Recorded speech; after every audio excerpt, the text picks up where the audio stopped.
오늘은 부자 습관에 대해 설명해 드리겠습니다. 저자 토마스 C. 콜린은 미국의 저명한 회계사이자 공인 재무 설계사입니다. 그는 1년계 이상의 중소기업과 개인에게 금융 서비스를 제공하는 회계법인을 설립했습니다. 직업상 많은 부유층을 접할 수 있었던 그는 흥미로운 설문조사를 실시할 기회를 얻게 되었습니다. 그는 5년 동안 177명의 부유층과 128명의 가난한 사람들의 일상 습관을 연구했습니다. 표본 규모가 크지는 않지만 거의 모든 사람이 수백만 달러의 자산가였습니다. 콜린은 자세한 조사를 통해 부자와 가난한 사람들 사이에서 공통점을 발견했습니다. 하지만 부자와 가난한 사람의 습관은 확연히 달랐습니다. 부자들의 습관은 지속적으로 돈이 들어오고 풍요로운 삶을 가져다주는 반면 가난한 사람들의 습관은 부족하고 에너지가 부족한 삶으로 이어집니다. 그렇다면 부자의 조건은 무엇일까요? 왜 부자를 연구할까요? 돈이 전부인가?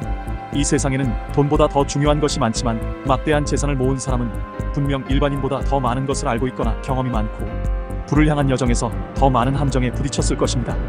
돈을 버는데 관심이 있든 수백만 달러의 부자가 되고 싶든 부유한 사람들에게는 여러분의 삶을 향상시킬 수 있는 훌륭하고 단순한 자질이 있습니다.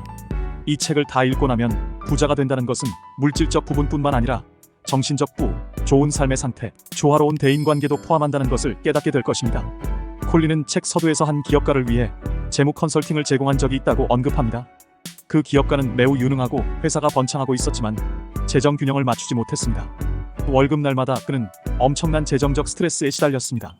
콜린은 몇 달 동안 회사의 비용, 생산 프로세스, 인건비, 업계 비교 데이터를 분석했지만 문제를 정확히 파악할 수 없었습니다. 그제야 기업가가 유흥비로 사치스러운 지출을 자주 하는 끔찍한 생활 습관을 가지고 있다는 사실을 발견하고 나서야 재정적 스트레스를 이해할 수 있었습니다. 이 기업가가 이런 습관을 계속 유지한다면 회사가 아무리 성공해도 부자가 되기는커녕 재정적인 문제도 해결할 수 없을 것입니다. 부자에 대한 저자의 정의는 독특합니다. 단순히 돈을 얼마나 버느냐가 중요한 것이 아닙니다. 진정한 부는 재정적인 문제에서 균형을 유지하고 건강한 라이프 스타일을 유지할 수 있는 것입니다. 이러한 조건이 지속적으로 충족되지 않으면 부자로 간주할 수 없습니다. 이러한 특성을 설명하기 위해 그는 복권에 당첨되거나 재산을 물려받은 사람보다는 자수성가하고 자립적인 부자들을 특별히 선택했습니다. 부자의 습관의 이론은 여러 국가와 수백 개의 미디어 플랫폼에 게재되어 전 세계 독자들의 부자에 대한 인식을 바꾸어 놓았습니다. 사람들은 흔히 부자들이 더 편안하고 여유롭게 산다고 생각하지만 이 책을 읽고 나면 부자들이 실제로는 계획과 인내심에 더 능한 사람들이라는 사실을 알게 될 것입니다. 다음으로 부자 습관에 대해 두 부분으로 나누어 설명하겠습니다. 첫 번째 파트에서는 부자라는 용어에 초점을 맞춰 어떤 습관이 사람들을 점점 더 부유하게 만들고 어떤 습관이 희소성을 높이고 심지어 절망으로 이끄는지에 대해 자세히 설명합니다. 두 번째 파트에서는 습관이라는 용어를 강조하며 삶과 경력을 모두 향상시키는 좋은 습관을 개발하는 방법에 대해 논의합니다. 첫 번째 섹션에서는 부자들의 습관을 일상생활, 성격, 특성, 대인관계의 세 가지 측면에서 자세히 분석할 것입니다. 첫째, 부자와 가난한 사람의 일상적인 행동에는 어떤 차이가 있을까요? 가장 큰 차이점은 부자들은 일상생활에서 더 신중하고 절제하는 경향이 있다는 것입니다. 세계적인 억만장자들의 하루 일과를 관찰해보면 일반적으로 바쁜 일과를 보내고 에너지가 넘치며 건강이 좋다는 것을 알 수 있습니다. 부자들은 일반적으로 건강에 큰 관심을 기울입니다. 그들은 건강의 중요성을 분명히 이해하고 있습니다. 한 설문조사에 따르면 부유층의 76%가 조깅, 파워워킹, 자전거 타기, 수영과 같은 유산소 운동을 일주일에 3번 이상 하는 것으로 나타났습니다. 사실 이러한 운동은 반드시 헬스장 회원권이 필요하지 않으며 재정 상태에 관계없이 할 수 있습니다. 아무리 바빠도 부자들의 절반 이상은 튀긴 음식을 파는 패스트푸드점에서 식사를 하지 않습니다. 그 이유는 간단합니다. 패스트푸드는 맛은 좋지만 비만과 같은 건강 문제를 일으킬 수 있기 때문입니다. 누구나 알고 있는 사실이지만 맛있는 음식에 유혹을 뿌리치기는 어렵습니다. 부유층은 맛보다 건강이 더 중요하기 때문에 참는 경우가 많습니다. 부자들은 어떤 일을 할 것인지 여부를 결정할 때 당장의 욕구뿐만 아니라 장기적인 이익도 고려합니다. 마찬가지로 부자들은 쇼핑을 할 때도 합리적이며 일시적인 욕구를 충족시키기 위해 사치스럽게 소비하지 않습니다. 대신 신중하게 재정 계획을 세웁니다. 부자의 85%는 한 달에 최소 2권의 책을 읽고 88%는 매일 30분 이상 책을 읽습니다. 부자들은 과거의 이야기가 현재의 문제에 대한 해결책을 제시할 수 있다고 믿으며 역사책을 즐겨 읽는 경향이 있습니다.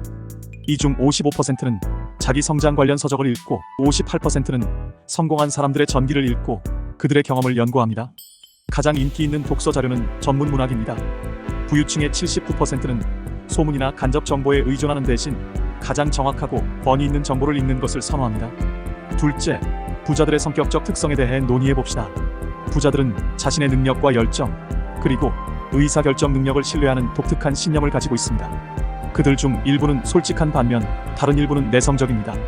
태도에 상관없이 이들은 대개 자신감을 발산합니다. 콜리의 연구에 따르면 부유층의 절반 이상은 운명을 믿지 않으며 자신이 자신의 삶을 통제할 수 있다고 생각합니다. 나머지 절반은 중산층에서 부유층으로 올라갈 수 있다고 굳게 믿습니다. 이러한 자신감은 우월감이나 오만함이 아니라 자신의 능력에 대한 신뢰라는 점에 유의하세요. 부자의 90% 이상은 높은 IQ보다 노력이 더 중요하다고 믿습니다. 그들은 인내심이 부족한 재능을 보완할 수 있다는 격언을 믿습니다. 이러한 자기 확신은 부자들에게 보다 낙관적인 사고방식을 제공하며 끈기가 행운을 가져올 수 있다고 믿습니다. 부유층의 90% 이상이 낙관주의가 성공의 중요한 요소라고 생각합니다. 또한 92% 이상이 자신이 좋아하는 일을 고수하면 행운을 불러올 수 있다고 믿습니다. 부자들은 꿈과 목표를 이루기 위해 항상 집중하고 끈기 있게 노력하며 꿈을 이루기 위해 노력하기 시작한 시점부터 꿈을 이룰 때까지 평균 10년을 소비합니다. 이 10년 동안 그들이 직면하는 모든 역경과 반대를 상상해 보세요. 앞서 언급한 자신감이 없다면 인내하기 어려울 것입니다. 부자들은 성별이나 나이에 관계없이 의사, 결정자로서 사업을 위한 결정을 내릴 때 흔들림 없는 결단력을 보여줍니다. 그들은 장군처럼 신속하게 결정을 내리고 선택의 결과를 전적으로 받아들입니다.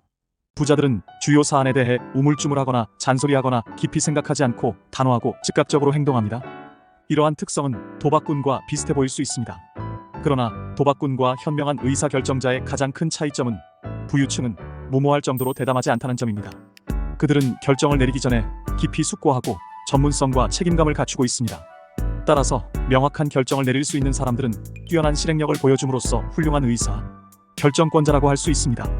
내성적이든 외향적이든 부자들은 항상 열정으로 가득 차 있으며 이는 일시적인 충동이 아니라 진정성 있고 지속적인 것입니다. 부자의 82%는 자신이 관심 있는 분야에 집중하며 원대한 목표를 설정하고 추구합니다. 부유층의 55%는 적어도 1년 이상 특정 목표를 위해 집중적으로 노력합니다. 부자들은 목표를 추구하는 과정에서 모든 업무의 우선순위를 명확히 이해하고 관련 없는 활동을 무리하게 추진하지 않습니다. 부자들은 자신의 삶의 열망을 방해할 수 있는 사람이나 사물이 있다면 그것이 차갑거나 비인격적으로 보일지라도 주저없이 거절합니다. 하지만 부자들은 이러한 거절이 없으면 목표 달성이 더욱 어려워진다는 것을 잘 알고 있습니다.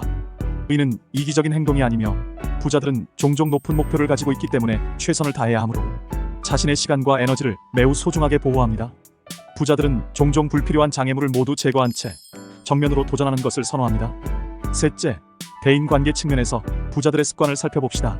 부자들은 의사소통에 매우 능숙하며 견고하고 오래 지속되는 관계를 구축하는 데 탁월합니다. 첫째, 부자들은 말을 더 조심스럽게 합니다. 대부분의 가십은 부정적이며 관계에 아무런 도움이 되지 않습니다. 가십을 퍼뜨리는 것이 왜 바람직하지 않을까요? 다른 사람을 이런 식으로 판단하면 시간이 지날수록 편협해지고 씁쓸해지기 때문입니다. 생각해보세요. 우리 모두는 한 번쯤은 가십의 피해자이자 전파자가 된 적이 있습니다. 저는 유창하고 통찰력이 뛰어남에도 불구하고 수년 동안 아무것도 성취하지 못한 사람들을 보았습니다. 이들에게는 한 가지 공통점이 있는데 온라인과 오프라인에서 다른 사람에 대한 댓글 달기를 좋아한다는 것입니다. 이는 잘못된 방향으로 정보가 흘러가는 경우입니다. 게다가 가십은 친밀한 그룹에서 종종 역효과를 낳습니다. 가십의 대상은 항상 가십의 주인공이 누구인지 알게 되고 이는 갚을 수 없는 빚을 지게 됩니다. 가십이 없더라도 부자들은 생각나는 대로 아무 말이나 하지 않습니다. 부유층의 94%는 내면의 모든 생각을 말로 표현하지 않습니다. 심지어 적극적으로 감정을 조절하기도 합니다. 부유층의 81%는 부정적인 감정을 조절하는 습관을 개발했습니다. 처음에는 사람들이 이들을 경계할 수도 있지만 시간이 지나면 유쾌하고 여유로운 사람으로 인식하게 됩니다. 부자들은 화가 나거나 슬플 때 행동하기 전에 자신의 감정을 분석하고 부정적인 감정을 전달하기보다는 목표를 달성할 수 있는 커뮤니케이션을 하려고 노력합니다. 또한 부유층은 친구에게 전화를 걸어 생일 축하 메시지를 보내는 등 사려 깊습니다. 백만장자의 최대 80%는 바쁜 일정 중에도 시간을 내어 소중한 사람들에게 전화를 걸어 생일 축하 인사를 전합니다. 이들 중에는 친하지 않은 사람들도 있지만 간단한 생일 축하 전화가 관계의 생명줄이 될 수 있습니다. 이 중 25%는 답장을 보내며 관계를 생명 유지 모드에서 벗어나게 합니다. 생일과 마찬가지로 누군가에게 중요한 순간에 전화를 걸기도 합니다.